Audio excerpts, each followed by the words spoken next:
Pebbles Tamil. Hello friends, welcome to Pebbles. நான் உங்கள் கோபி சுதா கோவை சமையல். நம்ம நெக்ஸ்ட் செய்ய போகிறது பட்டர் முறுக்கு. அதாவது இன்ஸ்டண்ட்டாக நம்ம வந்து ஒரு 10 to 20 மினிட்ஸ்க்குள்ளேயே நம்ம செஞ்சிடலாம். அதாவது என்ன, நம்ம புழிஞ்சு எடுத்து அதாவது பட்டர் முறுக்கு செய்கிறதுக்கு கொஞ்சம் டைம் ஆகும். பட் அந்த ப்ரிப்பரேஷன் வந்து டோ ரெடி பண்ணுறதுக்கு பார்த்திங்கன்னா ஒரு 10 to 15 மினிட்ஸ்க்குள்ளேயே நம்ம பண்ணிடலாம். அதாவது ரொம்ப ஈஸியாகவும் பண்ணலாம். அதாவது அரிசி வந்து ஊற வச்சு ஆட்டி அந்த மெத்தட்லாம் தேவையில்லை. இப்போ வந்து கடையிலேயே வந்து ரைஸ் ஃப்ளார் கிடைக்குது, அதாவது அரிசி மாவு கிடைக்குது, இடியாப்பு மாவு கிடைக்குது, அதை வச்சு நம்ம எளிமையாக செஞ்சிடலாம். இது கூட என்னென்னா பொட்டுக்கடலை மாவு நம்ம யூஸ் பண்ணி செய்ய போகிறோம். வாங்க எப்படி செய்கிறதுன்னு பார்க்கலாம்.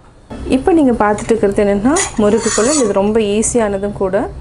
இது வந்து நான் எங்கே பர்ச்சேஸ் பண்ணேன்னு பார்த்தீங்கன்னா பிஜிஎன் ஷோரூம், அதாவது புருஷவாக்கத்தில் இருக்கிற முகேஷ் மார்க்கெட்டிங்கிற கடையில் தான் நான் வந்து இது பர்ச்சேஸ் பண்ணேன்.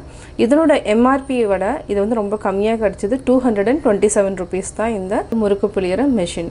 இது பார்த்திங்கன்னா நம்ம இன்றைக்கி யூஸ் பண்ணுறது பட்டர் முறுக்குக்கு இந்த அச்சு தான் யூஸ் பண்ண போகிறோம், அதாவது ஸ்டார் அச்சு. அதுக்கு முன்னாடி இதுக்குள்ளே எண்ணெய் தடவிக்கலாம். இது ரொம்ப ஈஸியாக ஹேண்டில் பண்ணுறதுக்கு ரொம்ப ஈஸியாக இருக்கும்.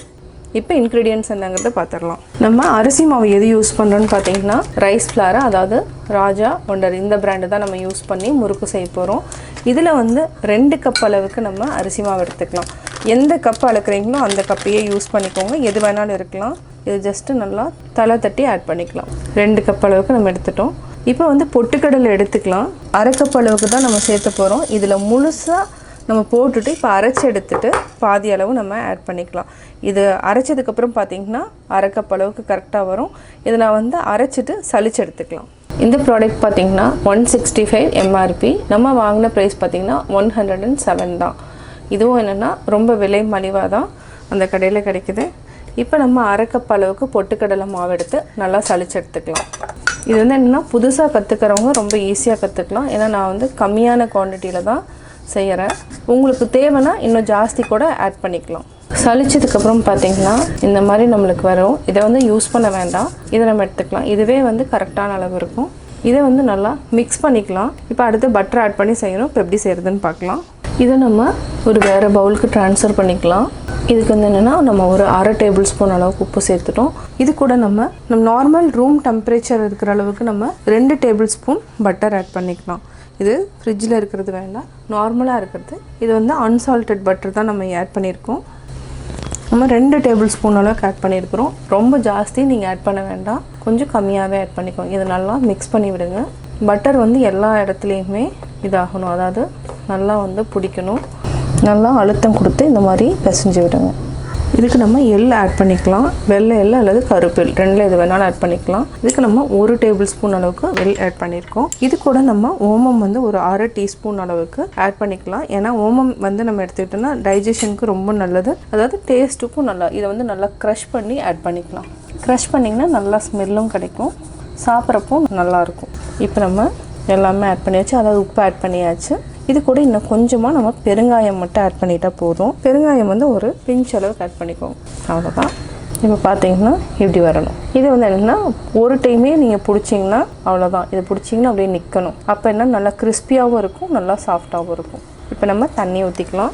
கொஞ்சம் கொஞ்சமாக நீங்கள் தண்ணி விட்டு பிசைஞ்சுக்கோங்க. பார்த்தீங்கன்னா உங்களுக்கு நல்லா தெரியும். நம்ம ஜாஸ்தி அதாவது தண்ணி ஊற்றவும் வேண்டாம், கம்மியாக ஊற்ற வேண்டாம், மீடியம் லெவலில் தண்ணி ஊற்றிட்டு ஒரு டோ ரெடி பண்ணிக்கலாம். இப்போ பார்த்தீங்கன்னா நம்ம மாவு வந்து நல்லா மிக்ஸ் பண்ணி, அதாவது கரெக்டாக இருக்குது. இது ஒரு 10 மினிட்ஸ் நல்லா ஊற வச்சிடலாம். 10 மினிட்ஸ்க்கு அப்புறம் நம்ம எடுத்துக்கலாம். இதுக்கடையிலேயே நம்ம ஆயில் வந்து நல்லா டீப் ஃப்ரை பண்ணுறதுக்கு ஆயில் சூடு பண்ணிக்கலாம். ஒரு பேன் வச்சுக்கலாம். பேனில் நம்ம ஆயில் விட்டுக்கலாம். ஆயில் வந்து நம்ம என்ன யூஸ் பண்ணுறோன்னா கிரவுண்ட்நட் ஆயில் தான் யூஸ் பண்ணுறோம். அது எஸ்விஎஸ் பிராண்டு தான் யூஸ் பண்ணுறோம்.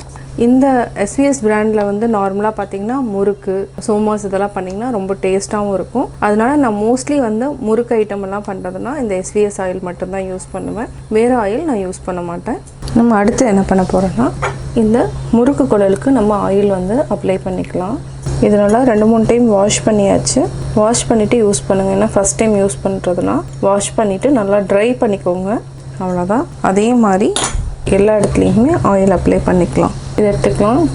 இதுலேயே நம்ம லைட்டாக ஆயில் அப்ளை பண்ணிக்கலாம். ஆல்மோஸ்ட் பார்த்திங்கன்னா ஃபுல்லாக ஆயில் அப்ளை பண்ணிட்டோம். அடுத்தது நம்ம மாவு போட்டுட்டு மூடிக்கலாம். இது வந்து நம்ம 2ஆக பிரிச்சுக்கலாம். இந்த மாவை நம்ம நெக்ஸ்ட் டைம் போட்டுக்கலாம். லைட்டாக நம்ம அட்ஜஸ்ட் பண்ணிக்கணும். கையில் வந்து எண்ணெய் இருந்துச்சுன்னா கொஞ்சம் திருக வராது. அவ்வளோதான். இதை வந்து நல்லா டைட் பண்ணிவிட்டு நம்ம எண்ணெய் காஞ்சதுக்கப்புறம் நம்ம ஆட் பண்ணிக்கலாம். எண்ணெய் நல்லா காஞ்சிருச்சு. அப்படியே நம்ம சுற்றிகிட்டே வரலாம். சிம்மில் வச்சுக்கலாம். முறுக்கு மாதிரி வந்தால் கூட நம்ம கிளாஸில் வந்து அப்படியே பிரிச்சுக்கலாம். உடச்சி விட்டுட்டுனா கரெக்டாகிடும். இப்போ பார்த்தீங்கன்னா அப்படியே லைட்டாக இப்படியே திருப்பிக்கலாம். பார்த்தீங்கன்னா நல்லா பொன்னிறாயிடுச்சு. இது வந்து கரெக்டாக இருக்கும். எண்ணெயை வடிச்சிட்டு எடுத்துக்கோங்க. இந்த மாதிரி ஃப்ளாட்டாக இருக்கிறதுல நீங்கள் யூஸ் பண்ணிங்கன்னா உங்களுக்கு ஆயிலும் நிறையா தேவைப்படாது. அதாவது கம்மியாக ஊற்றிக்கலாம். இது நம்ம ஒரு பிளேட்டில் போட்டுக்கலாம். தீபாவளி ஸ்பெஷல் பட்டர் முறுக்கு ரெடி ஆகிடுச்சு. இது பார்த்திங்கன்னா ரொம்ப சிம்பிளாக நம்ம செஞ்சிட்டோம். இதை வந்து என்னென்னா நல்லா ஆறுனதுக்கப்புறம் ஒரு டைட் கண்டெய்னரில் போட்டு வச்சுட்டிங்கன்னா 1 வீக் வரைக்கும் சாப்பிட்லாம்.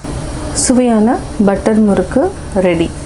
பட்டர் முறுக்கு எப்படி செஞ்சேங்கிறத பார்த்தீங்க. நீங்களும் வீட்டில் ட்ரை பண்ணி பாருங்கள். பார்த்துட்டு உங்களுடைய கமெண்ட்ஸ் எனக்கு சொல்லுங்கள். லைக் பண்ணுங்கள், ஷேர் பண்ணுங்கள், மறக்காமல் சப்ஸ்கிரைப் பண்ணுங்கள். பக்கத்தில் இருக்கிற பெல் ஐக்கானை கிளிக் பண்ணிங்கன்னா நாங்கள் அப்லோட் பண்ணுற வீடியோவை நீங்கள் உடனுக்குடன் தெரிந்து கொள்ளலாம். பெபிள்ஸ் தமிழ்.